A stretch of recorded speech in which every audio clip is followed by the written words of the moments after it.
Welcome back to 34, the space where we explore intimacy, presence, and what it truly means to love. I've spent a lot of years talking with men, and being a man myself, I know how we think, how we carry questions we don't always voice.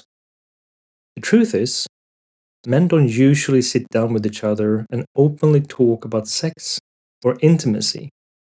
We circle around it, we keep it in our heads. And many of us never feel truly comfortable to ask or share what we really wonder about.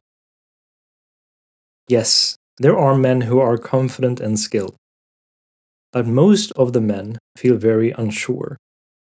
They feel pressure to perform, who secretly fear that they're not enough. And unless something changes, that silence keeps a lot of men stuck. That's why I believe something deeper needs to develop. A way for us, as men, to feel safe, to open up, and to shift from performance into presence. And we've heard both Britta and Carrie talking about these themes. So often men ask, how do I make her come? We search for manuals, techniques, hidden secrets in magazines or on the internet. But the truth is, there is no universal formula. Every woman carries her own story, her own sensual code, if you will. Some call it a blueprint, patterns shaped by early experiences, ways her body first discovered pleasure. But here's the thing, that blueprint is not fixed. It's not a lock you have to break open. It's alive, it shifts, it grows, and if you're willing to meet her with presence, and there might be certain points that indeed are in the area of most women. There might be a bush or a well somewhere hidden in a slightly different place, but they're there.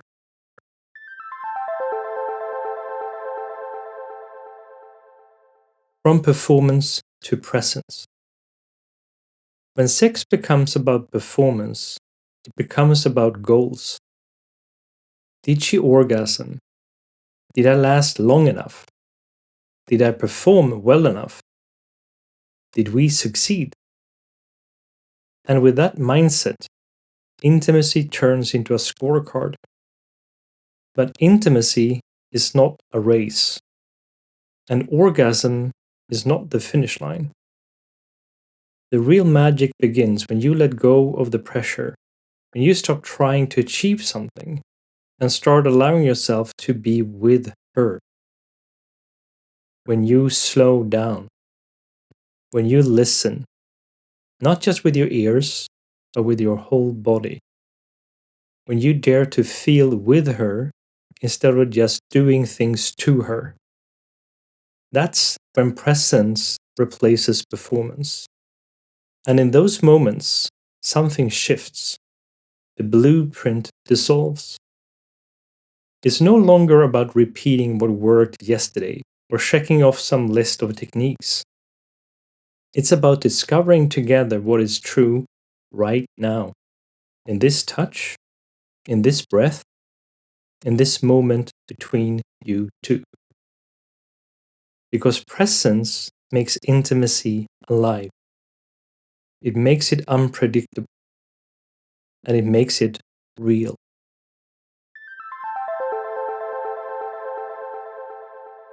True masculinity.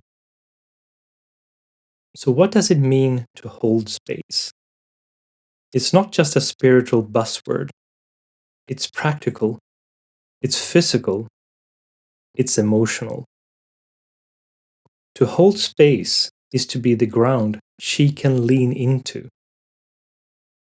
That means sometimes you literally hold her in your arms, not to silence her, not to make it better, but simply to let her cry, shake, or release. Sometimes you sit beside her in silence, so she feels she's not alone. Sometimes you wrap her in a deep embrace, breathing slowly, letting her nervous system regulate with yours. And above all, you stay. This is where so many men get it wrong. They think masculinity is dominance, being the alpha, showing power, but that's just insecurity dressed up as strength. The so-called alpha male is often just a boy trying to prove himself, loud, controlling, always chasing approval. True masculinity is the exact opposite. As Carrie said so beautifully, true masculinity is about stability and responsibility, not performance. A real man doesn't need to flex or posture or pretend. He doesn't need to be louder, stronger, or tougher to be respected. His strength comes from presence, from being safe in himself, from knowing he can hold a woman not by controlling her, but by being with her fully, calmly, steadily. Holding space is your stability. It's being the grounded tree while the storm moves through. Not resisting the storm, not controlling it, just being there, rooted and unshakable.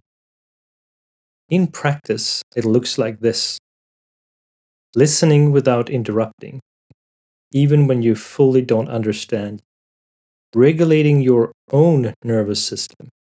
If she raises her voice, you stay calm.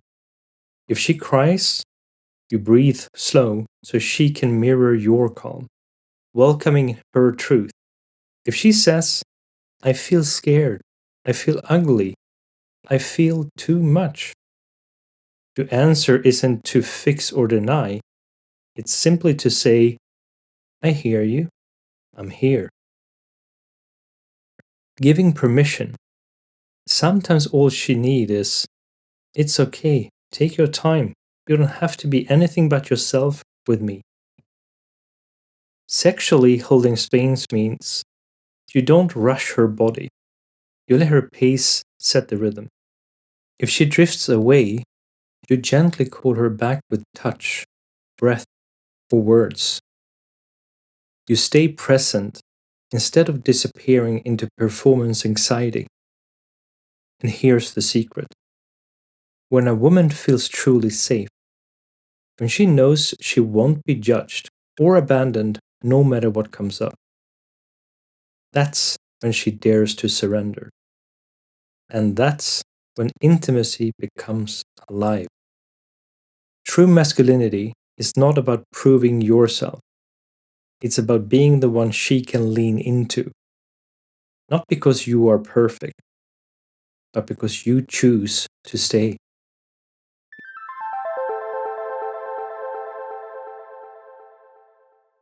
From performance to presence, practical invitations. So, how do you shift from performance to presence? It doesn't start with technique, it starts with attention.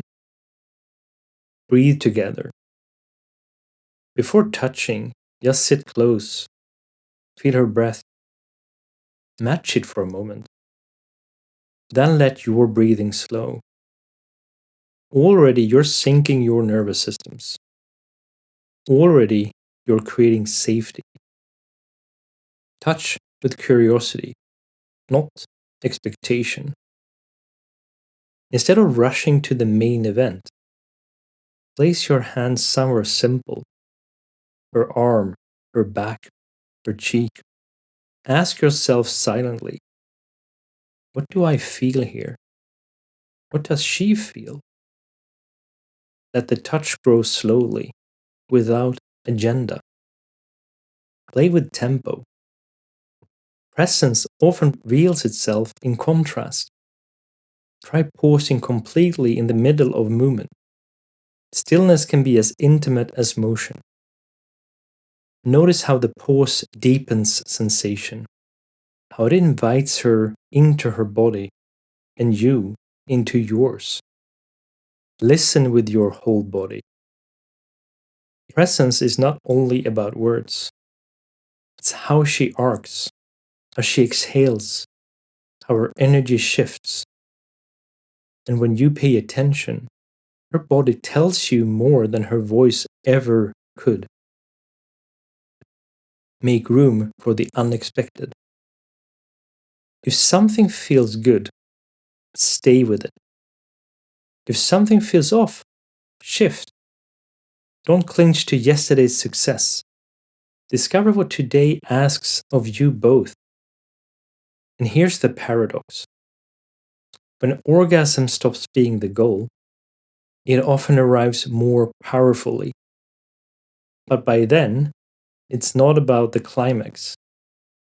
It's about the journey you both have created together.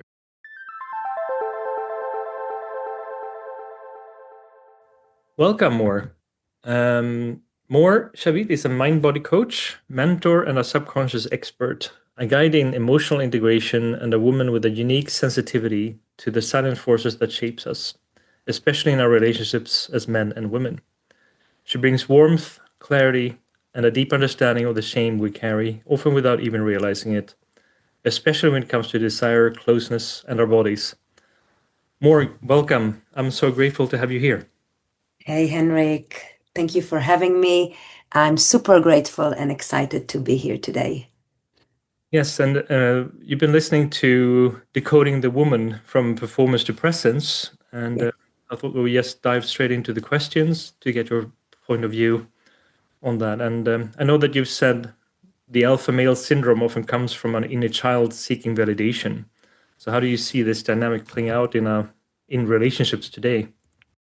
So, what I often call, or we often call, the alpha male is usually a little boy inside who learned back in the days when he was quite small, maybe 4 or 5, that love had to be earned through performance, that love is conditioned.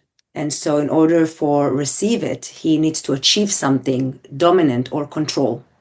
So on the outside, it may look like a man that is super confident in himself, but in the inside, we have a 4 or 5 year old boy who is fear of being worthy is what's driving him. And so he needs to prove something to someone, often to the woman in the relationship. So in the dynamic of the relationship, it can look like a man showing up and struggle to truly receive love without condition.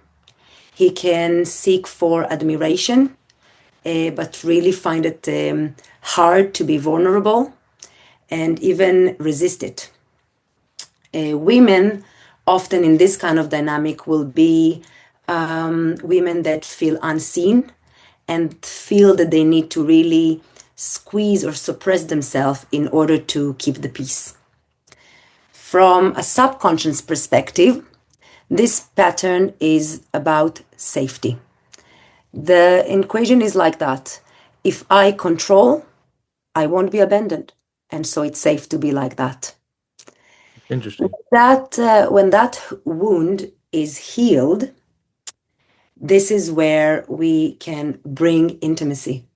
Because if the man learned that he's loved no matter what, that it's unconditioned, that he can bring himself fully as he is and be present with himself, then intimacy lives there. And that can shift the entire relationship. That's very interesting. Thank you so much, Mor. You're welcome. And how do you feel then around presence and slowing down? I've heard that in quite a few of the episodes I've had here earlier, and we see that quite often being the heart of intimacy. Yeah. Why do you think so many people struggle with this, and what changes does people need to do in order to achieve it? So as you said that, you could see immediately, maybe unconsciously, I took like a deep breath myself, because just saying that is changing the frequency. And even trying here in this episode and in this conversation to be present and slow down. Yeah, If I look outside the window or I look anywhere around us, we live in a culture that is the opposite of present and slowing down. Yeah, everything happening, speed, in really big speed. There is distraction everywhere. Social media, which is another topic, and the way we communicate is different today. It's less in connection and less in present and more in a virtual space, right? So that force per se as the setting is the opposite of present and slowing down. Now, for a lot of us, learning to live in that constant dynamic and energy flow has taught our nerve system that this is normal. And so actually slowing down can feel like something unsafe. Because it's unusual. Yeah, because it's unusual. And also, if you think about it, what happens when we are not distracted and we are not on to go? When we stop and slow, what happened first? Well, we have to start feeling in one way as well, right? Yeah. And what it is that we will feel first after like really sitting and landing, what will come up? I think there might be a fear coming up. Yeah. All the feelings that we have been working subconsciously so hard to avoid, sometimes a lifetime, by being distracted and super fast and do, achieve, create. Yeah. So they will come into the surface. And therefore, that for itself is a very unsettling. And a lot of us don't know, and haven't been taught what to do with emotions that are hard to feel. Yeah, it's a very interesting element there. When also this thing about being present, being in the now, is because you can one way look at it that the past is just a memory, and the future might be a desire, and then if you just think about that, you're actually not in the present, and it's very hard for people to be right here, right now. Exactly. And the mind, which is as a subconscious expert, and mind body, which is basically the way of human being, how we are being as a human being, as a species. So our mind is designed to be in that space in the past, Yeah. avoiding the past, not repeating the past, and predicting the future and worrying about the future, which on both, if you think about it, we don't have control. Yeah. Yeah. We only control of what's happening in the present moment. So this is the paradox. We are in this loop of fast and distraction and not slowing down and creating intimacy from that space. So in relationship, it can look like rushed into intimacy. Let's get to know each other very fast. Let's go to bed. Let's go to the second date, third date, fourth date, deep, fast, quick. It doesn't work. Let's change. Whereas, and that actually just creating the wounds that we each carry even deeper. Yeah, because we are never showing up as our true authentic self, because we are not even showing up for ourselves when we slow down. Yeah. And how can you love fully in that case is the other thing. Exactly. Love doesn't exist there. Exactly. So this is the paradox, because when we truly do slow down and allowing ourselves this first initiate fear and uncomfortableness and this is an unknown terrain. Yeah, this is why it feels uncomfortable. But when we allow ourselves to be brave enough to be in that space, firstly with ourselves, then to invite someone else to share this space with us, then the magic happen. Yeah. And this is where truly intimacy live. And that's such a beautiful way to put it more. So I really like that way that you're doing it. Oh, you. Okay, so I have one more question for you here on this episode here. So many women, particularly women, but also men, but in this case, women perform pleasure instead of receiving. So how do you think men can create more safety and also patience for her to actually open up? This is a really good question, and I want to cycle back to the first question you asked me about the alpha male. Yep. So basically, this is a very similar way that the girls are learning. So if the alpha male is the little boy who learns something about love and how he needs to be in order to receive love, this is exactly the little girl who learn who she needs to be in order to be worthy of love. Yeah. So as a woman, as a girl, I've learned, me and many other women, that in order to be worthy of love, I need to minimize myself, to be small, to be quiet, that my needs matter second.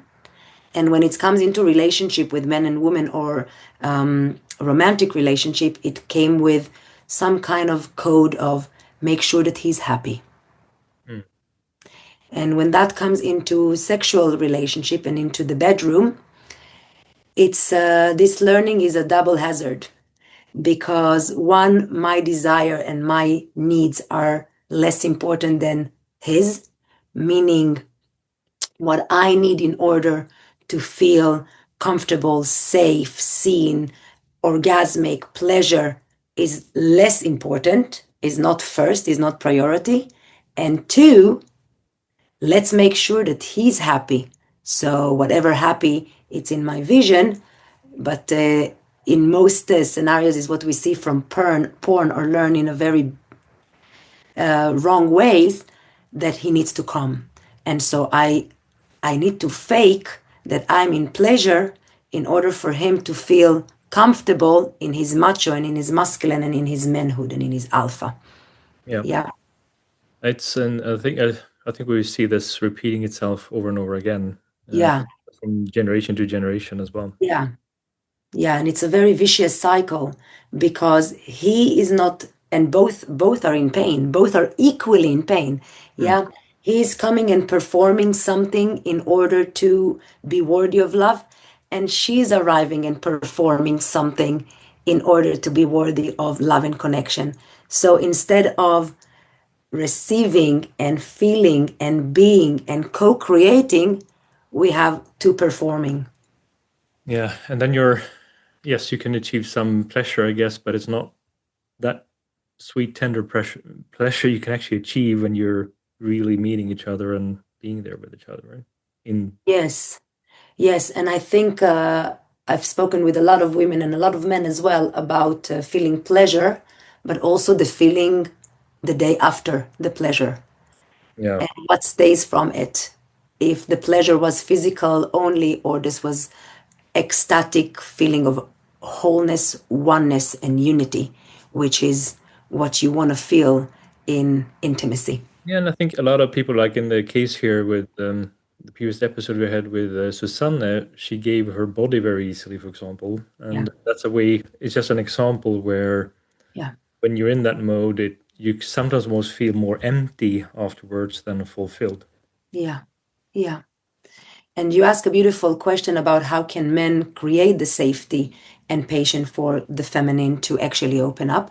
And before I will dive into answering that, I just want to say something before that I think it's super important is working together and healing together is beautiful, and for me, in my opinion, it's super healing. It's this most pure and high healing space that two people can do together. However, in order for that to be available, each person in the dynamic, whether it's a man or a woman, two women, two men, it doesn't matter, in a romantic dynamic, needs to have the responsibility, each human being, to work on their wounds by themselves first.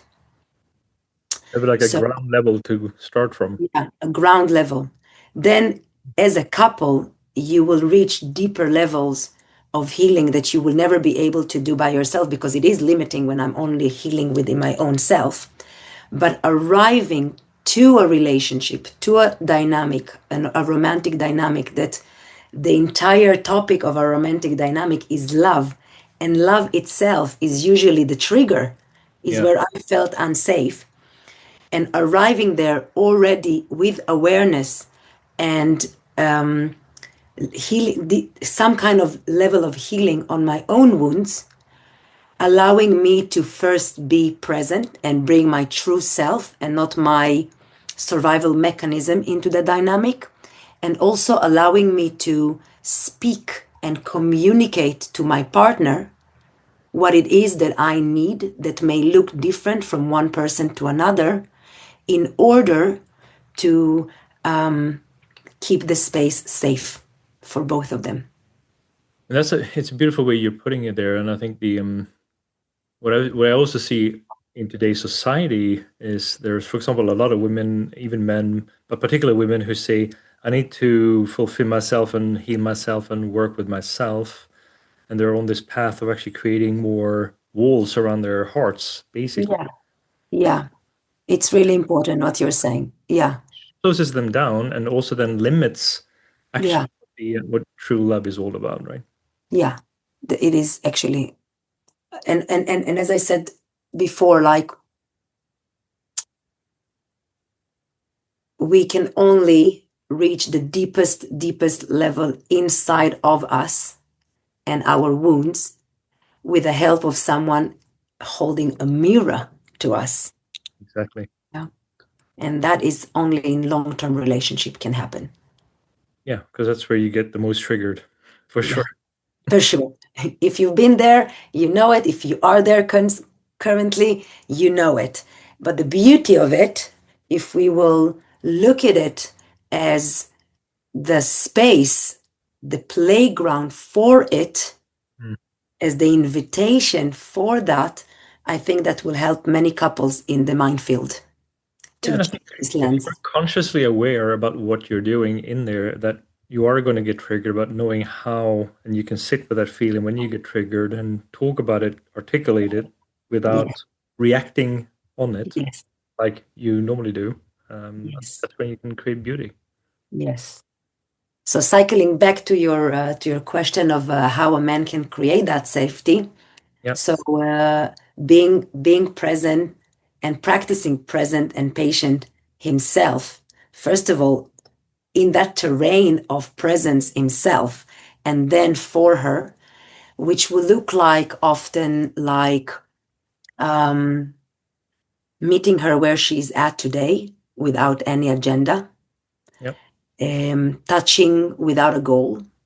Um, Ask from a really space of curiosity about her day, about where she's at, about how she feels, um, allowing the tempo that might be different than his, and really to be in humbleness state of I cannot fix this, I cannot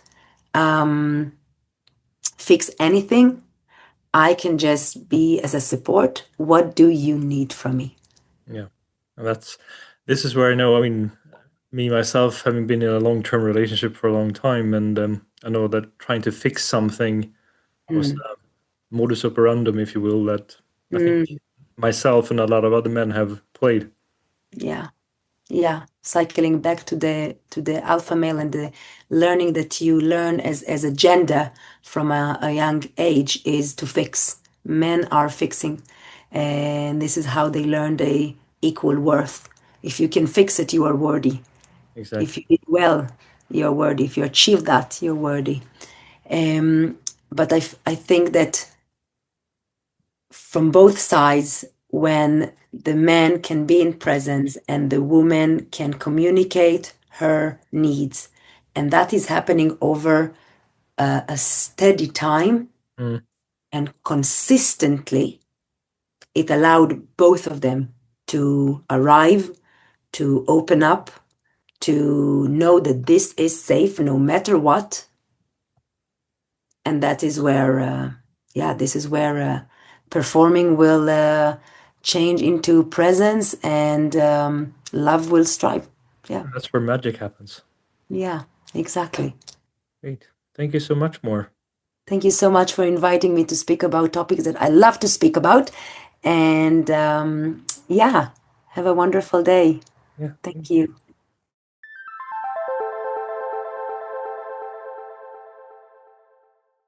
So here's the invitation. What if you stop trying to make her come and instead choose to meet her? Not as a project, not as a performance, but as a living being, here and now? What if intimacy becomes less about chasing the finish line and more about discovering the path together? What if your strength was not in how much you can do, but in how deeply you can stay? Through silence, through tears, through laughter, through touch. Because when performance drops, intimacy becomes healing. Safety becomes erotic. And pleasure becomes infinite. Have you ever felt the difference between performance and presence in intimacy? Please share your story in the comments or vote in the poll. If this resonated with you, like and share it so more people can join this conversation. In the next episode, I'll be talking about fear of relationships and the importance of choosing love over fear.